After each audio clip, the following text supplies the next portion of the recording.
I'm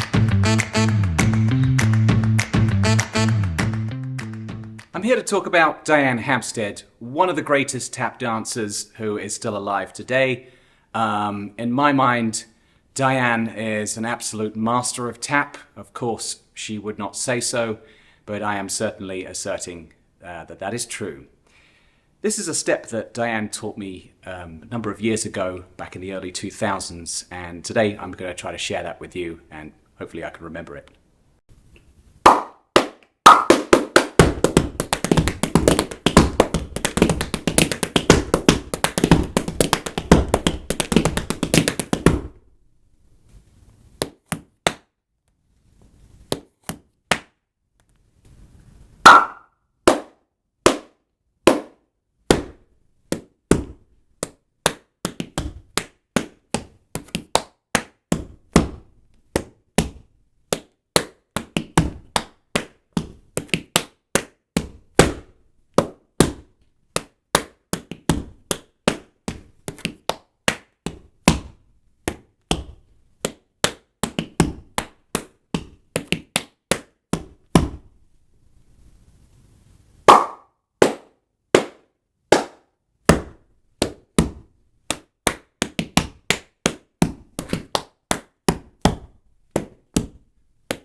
There was so much style, joy, charisma, and not to mention a ton of rhythm in all of Diane's dancing.